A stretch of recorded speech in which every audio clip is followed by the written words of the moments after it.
오늘은 신앙인의 죽음이라는 주제를 좀 나누고자 합니다. 여러분, 사람은 다 죽어요. 뭐 몇 가지 예외는 있지만 모든 사람이 다 죽는다고 해도 결코 그릇된 대답은 아닙니다. 히브리서 9장 27절 한 번 죽는 것은 사람에게 정해진 것이요 그 후에는 심판이 있으리니.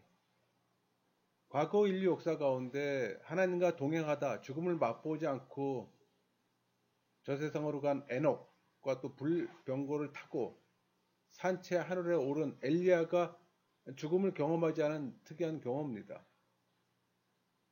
또 미래에 그리스도께서 재림하심으로 이 세상의 역사가 끝날 때 또 살아있는 성도들은 죽음을 경험하지 않고 또 산채로 또 신령하게 변화해 영생하게 될 겁니다. 우리 요한복음 11장 26절 무릇 살아서 나를 믿는 자는 영원히 죽지 아니하리니 이것을 내가 믿느냐. 그러나 이 두 경우를 제외하고 모든 인간은 반드시 죽게 됩니다.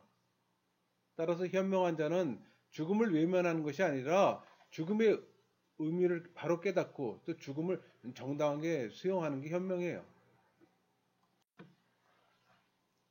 또 죽음을 맞이하는 이 불신자들의 태도는 사람들에 따라 여러 가지 형태로 보입니다. 그 가운데 대표적인 몇 가지를 한번 살펴보면은 첫 번째가 회피예요. 그러니까 죽음을 자신의 것으로 받아들이려 하지 않고 애써 또 무관심한 척 합니다. 또 분노해요. 아무리 죽음을 회피하여도 죽음을 거부할 수 없다는 사실을 알고 다른 사람이 아닌 자신에게 죽음이 주어지는 것에 대해서 분노하는 겁니다. 또 절망해요. 아무리 회피하고 분노해도 자신이 죽는다는 사실은 변함이 없어요. 그러니까 자신이 생명의 문제에 대해 무력하다는 생각에 모든 것을 포기하는 겁니다. 또 두려워합니다. 죽음 이후 자신이 가야 할 이 미지의 세계와 그곳에서 당하게 될 일들에 대해 또 불안에 떨게 됩니다. 또 슬퍼해요. 죽음은 모든 것의 상실이라고 생각하고 사랑하는 자와 이별에 애착을 갖던 것들을 버려야 하는 슬픔에 빠집니다. 그러나 이런 여러 태도들이 죽음을 맞이하는 사람들의 일반적인 태도이지 모든 사람들이 이런 태도를 갖는 건 아닙니다. 죽음을 맞이하는 사람들의 태도가 다를 수밖에 없는 까닭은 뭘까요? 뭐 인생을 살아가는 태도와 방법이 다르듯이 죽음에 대한 사람들의 태도도 다양해요. 그 까닭은 각 사람의 내세관과 인생 행적이 다르기 때문이에요. 그러니까 죽음이 모든 것의 끝이라고 생각하는 사람과 육체의 죽음 이후에 또 다른 삶이 주어진다고 믿는 사람이 갖는 이 죽음에 대한 태도는 다를 수밖에 없어요. 또 내세에 대한 믿음을 가지고 있다 하더라도 이 세상에서 예수의 믿음을 가지고 성실한 삶을 살아온 사람과 또 불성실하게 죄악 가운데 살아온 사람이 맞이하는 태도는 다를 수밖에 없어요. 따라서 우리가 죽음이라는 문제를 바로 맞이하기 위해서는 먼저 바른 내세관을 가져야 합니다. 또 매 순간 이 순간의 삶을 그리스도인답게 또 성실하게 살아야 하는 거고. 죽음은 인류에 어떤 의미가 있을까요? 그러니까 죽음은 아담이 범죄함으로 인해 모든 인류에게 닥친 형벌로서 근원적으로 볼 때 하나님의 저주요 또 큰 불행이에요. 우리 창세기 3장 19절 내가 흙으로 돌아갈 때까지 얼굴에 땀을 흘려야 먹을 것을 먹으리니 내가 그곳에서 취함을 입었음이라 너는 흙이니 흙으로 돌아갈 것이니라 하시니라. 아름답고 강건했던 육체가 쇠해지고 또 영혼이 육체에서 떠나감으로 이 따뜻한 몸이 차갑게 식어지고 또 흙으로 지음받았던 몸이 다시 흙으로 돌아가는 이 형체를 잃어버리는 이 죽음은 사실 큰 불행이라고 말할 수밖에 없어요. 그러니까 죽음은 인간이 추구하던 모든 것의 상실을 의미합니다. 또 죽음은 사랑하는 가족과 또 얼굴을 맞대고 담소를 나눌 수도 없게 하잖아요. 평소 삶의 목표로 삼았던 명예, 부, 권력도 모두 버릴 수밖에 없는 불행입니다. 따라서 많은 사람들은 이 죽음을 인간이 경험할 수 있는 모든 비극 가운데 가장 불행한 비극으로 또 간주하며 또 두려워하고 슬퍼합니다. 그렇다면 신앙인에게 죽음은 비극이며 불행일까요? 로마서 5장 12절 그러므로 한 사람으로 말미암아 죄가 세상에 들어오고 죄로 말미암아 사망이 들어왔나니 이와 같이 모든 사람이 죄를 지었으므로 사망이 모든 사람에게 이르렀느니라.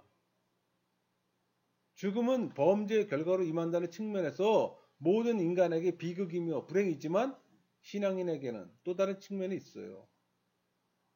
그러니까 죽음을 통해 이 세상에서의 모든 질고를 벗어버리고 또 영원한 안식에 들어가며 또 천국에서 이 구원의 기쁨을 누리게 되므로 죽음이 오히려 행복의 관문이라고 할 수 있는 겁니다. 우리 빌립보서 1장 21절 이는 내게 사는 것이 그리스도니 죽는 것도 유익함이라. 요한계시록 14장 13절 주 안에서 죽는 자들은 복이 있도다 하심에 성령이 이르시되 그러하다 그들이 수고를 그치고 쉬리니. 예수의 믿음이 장착된 신앙인은 결코 죽음을 두려워하지 않아요. 죽음을 담담하게 받아들이며 또 죽음 이후에 누리게 될 또 천국의 기쁨을 소망합니다.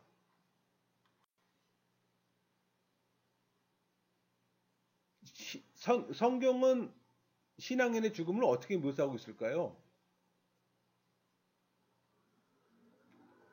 몇 가지로 나눠볼 수가 있습니다. 첫 번째가 이 세상에서 수고를 그치고 쉬는 것으로 묘사해요. 우리 요한계시록 14장 13절 그들이 수고를 그치고 쉬리니 이는 그들의 행함이 따름이라 하시더라. 두 번째는 그리스도 안에서 잠을 자는 것으로 묘사합니다. 데살로니가 전서 4장 14절 예수 안에서 자는 자들도 하나님이 그와 함께 데리고 오시리라. 또 세 번째 편히 쉬는 것. 그러니까 평안에 들어가 편히 쉬는 것으로 묘사해요. 이사야 57장 2절 그들은 평안에 들어갔나니 바른 길로 가는 자들은 그들의 침상에서 편히 쉬리라. 또 의의 면류관이 예비된 것으로 묘사합니다. 디모데후서 4장 8절 이제 후로는 나를 위하여 의의 면류관이 예비되었으므로. 또 유익한 것으로 묘사합니다. 빌립보서 1장 21절 이는 내게 사는 것이 그리스도니 죽는 것도 유익함이라. 불신자들이 생각하는 죽음과 신앙인들이 생각하는 죽음 다르죠? 분명히. 그렇다면 신앙인은 죽음 앞에서 슬퍼하지 말아야 할까요? 반드시 그렇진 않죠. 신앙인에게 있어서도 죽음은 분명 슬픈 일입니다. 따라서 죽음 앞에 다들 슬퍼해요. 그러니까 그리스도 재림 이후 이 부활의 날 모든 죽은 자들이 다시 반갑게 만나지만 잠시 동안이라도 사랑하는 자와 헤어져 있어야 한다는 사실이 또 슬픔을 가져다 줘요. 그러나 성도는 영원히 멸망받을 불신자들처럼 지나치게 슬퍼해서는 안 됩니다. 성도는 죽음이 모든 것의 끝이 아니라 장차 기쁨의 부활과 또 천국의 시민으로서 영원한 행복을 누리는 것을 믿는 자들이기 때문에. 그러니까 신앙인 역시 죽음 앞에 슬플 수밖에 없으나 천국 소망으로 또 슬픔을 극복해야 합니다.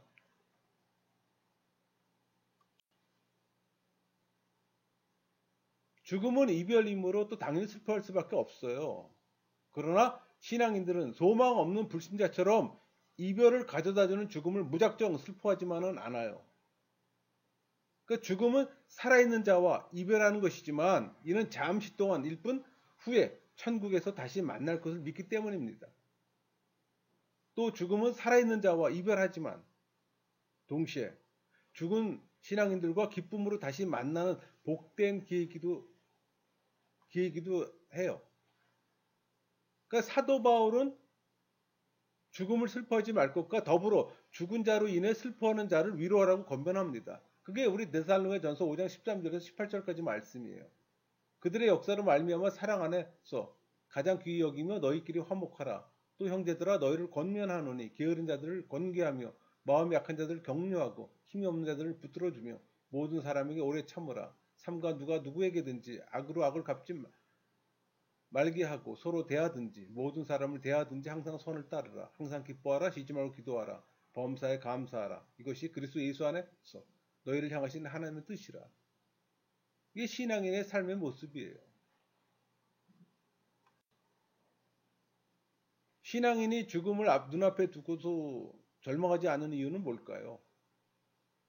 죽음이 모든 것의 끝이 아니라는 사실을 알기 때문입니다.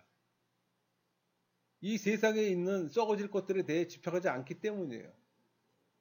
사랑하는 자들과의 이별이 잠시 동안 이별이라는 사실을 알기 때문입니다. 또 장차 천국에서 이 신앙인에게 주어질 영광의 면류관을 소망하기 때문이고, 이 세상에서 모든 수고를 그치고 또 영원한 안식에 들어가 편히 쉬게 될 것을 알기 때문입니다. 반드시 죽는다는 사실을 아는 신앙인은 이 세상에서 그럼 어떻게 살아야 할까요? 누구에게나 한 번밖에 주어지지 않는 이 세상의 삶을 성실하게 살아야 합니다. 주님과 이웃에게 봉사하는 삶을 살 유일한 기회인 이 세상의 삶은 너무나 소중해요. 따라서 세월을 아끼며 복음을 전파하는 일에 힘쓰며 또 이웃의 유익을 위해 또 열심을 도모해야 합니다. 우리 사도행전 2장 20장 24절 내가 달려갈 길과 주 예수께 받은 사명 곧 하나님의 은혜의 복음을 증언하는 일을 마치려 하면은 나의 생명조차 조금도 귀한 것으로 여기지 아니하노라. 이처럼 세상에서 성실하게 살아가는 이 성도의 삶의 열매는 장차 천국에서 또 풍성한 상급으로 또 보상될 겁니다. 여러분은 죽음을 앞둔 자로서 자신에게 주어진 생을 어떻게 살아가고 있습니까? 정녕 매일의 삶이 또 성실한 생활로 채워지고 있습니까?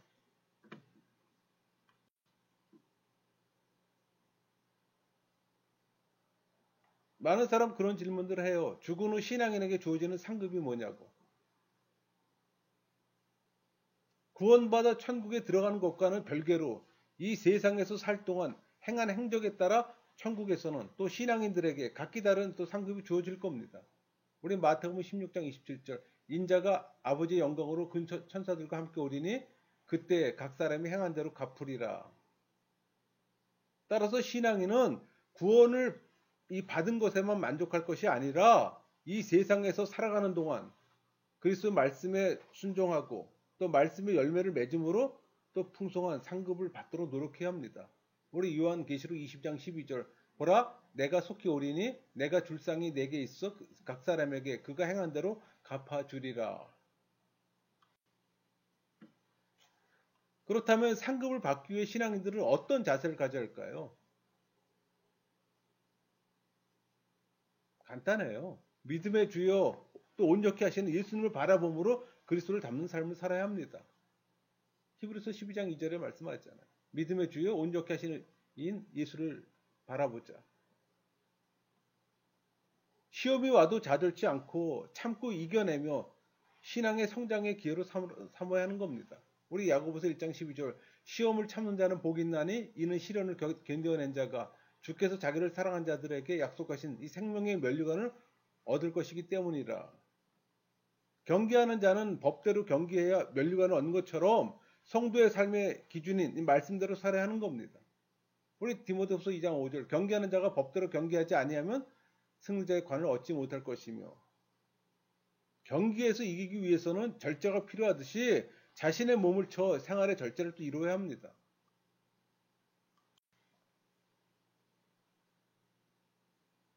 그렇다면 상급을 받기 위해서 신앙인은 구체적으로 어떤 생활을 해야 하는지 또 질문할 수 있어요. 그러니까 하나님의 명령을 소홀히 생각하지 않고 두려워해야 합니다. 우리 잠언 13장 13절 말씀을 멸시하는 자는 자기에게 패망을 이루고 계명을 두려워하는 자는 상을 받느니라. 또 나태하지 말며 항상 깨어 있어 하나님의 명령을 온전히 또 지켜야 합니다. 시편 19편 11절 또 주의 종이 이것으로 경고를 받고 이것을 지킴으로 상이 크니이다. 심지어는 원수조차 또 사랑하며 원수가 굶주릴 때 먹여주는 또 선을 행해야 합니다. 우리 잠언 25장 21절 22절 네 원수가 배고파하고도 음식을 먹이고 목말라고도 물을 마시게 하라. 그리하는 것은 수술 그의 머리에 놓은 것과 일반이요 여호와께서 내게 갚아 주시리라. 또 사람에게 보이려고 의를 행해서는 안 돼요. 이런 자는 이 세상에서 이미 상을 받은 자입니다. 우리 마태복음 6장 1절 사람에게 보이려고 그들 앞에서 너의 의를 행하지 않도록 주의하라. 그리하여 하지 아니하면 하늘에 계신 너희 아버지께 상을 받지 못하느니라. 일상생활 가운데서 의의 씨앗을 뿌린 것을 생활해야 합니다. 잠언 11장 18절 악인의 상은 허무하되 공의를 뿌린 자의 상은 확실하니라. 이 세상에서 하나님 말씀에 따라 성실하게 살다 갈 신앙인에게 주어질 상급이 성경에 잘 묘사되어 있어요. 하나님 나라에서 그 얼굴이 해와 같이 빛날 것을 또 묘사합니다. 마태복음 13장 43절 그때 의인들은 자기 아버지 나라에서 해와 같이 빛나리라. 또 의로우신 재판장으로부터 또 의의 면류관을 받을 것으로 묘사해요. 디모데후서 4장 8절 이제 후로는 나를 위하여 의의 면류관이 예비되었으므로 또 시들지 아니하는 영광의 면류관을 얻을 것으로 묘사합니다. 베드로전서 5장 4절 그리하면 목자장이 나타나실 때 시들지 아니하는 영광의 관을 얻으리라. 또 주께서 자기를 사랑하는 자들에게 약속하신 생명의 면류관을 또 얻을 것을 묘사합니다.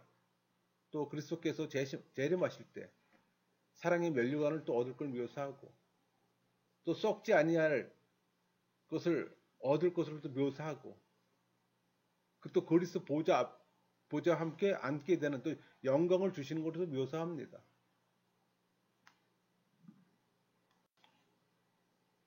신앙인의 죽음은 또 복귀로도 볼 수 있어요. 그러니까 신앙인의 죽음은 복귀, 즉 원래 자리로 되돌아가는 걸 또 의미해요. 그러니까 인간은 원래 하나님의 형상대로 지음받은 복된 존재였잖아요. 죄를 지음으로 인해 불행 가운데 처해지며 사단의 종로를 사게 된 겁니다. 그러나 육체가 죽고 그 영혼이 또 구원받아 낙원에 들어가면 다시 불행이 없고 또 죄의 종로로 타지 않아요. 또 하나님과 보다 친밀한 교제를 나눌 수도 있고 그래서 죽음을 원래 상태의 회복이라고 볼 수 있는 겁니다.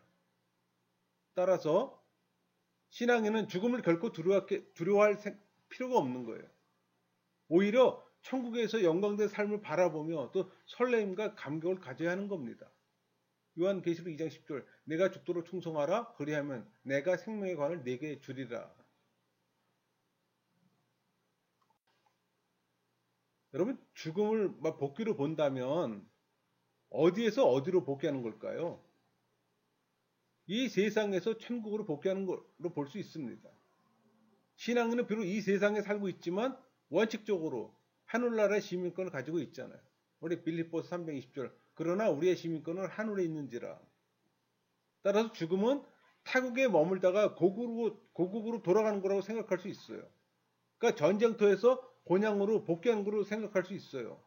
이 세상은 영적 전쟁터와 같아요. 따라서 신앙인은 하나님의 전신갑주를 입고 육신의 생명이 다하기까지 이 악한 사단의 세력과 끊임없이 영적 전투를 수행해야 합니다. 그 후 비로소 하나님께서 예비하신 더 나은 본향으로 돌아가게 되는 겁니다. 우리 히브리서 11장 16절 말씀처럼 그들이 이제는 더 나은 본향을 사모하니 곧 하늘에 있는 것이라. 여러분 그렇다면 이 세상의 삶을 살다가 죽음을 앞두고 할 수 있는 말은 뭘까요? 누구에게나 이런 시간이 오잖아요. 감사와 승리의 고백입니다. 사도 바울이 바로 이런 고백을 한 사람이에요. 우리 디모데후서 4장 6절에서 8절까지 말씀이에요. 전제와 같이 내가 벌써 부어지고 나의 떠날 시각이 가까웠도다. 나는 선한 싸움을 싸우고 달려갈 길을 마치고 믿음을 지켰으니 이제 후로는 나를 위하여 의의 면류관이 예비되었으므로 주 곧 의로우신 재판장이 그날에 내게 주실 것이며 내게만 아니라 주의 나타나심을 사모하는 모든 자에게도입니다. 여러분은 과연 죽음 앞에서 어떤 고백을 하겠습니까? 괴로운 탄식입니까? 아니면 감사와 승리의 고백입니까? 이것은 바로 지금 여러분이 그리스도 안에서 얼마나 성실한 삶을 사는지에 달려있음을 명심하세요.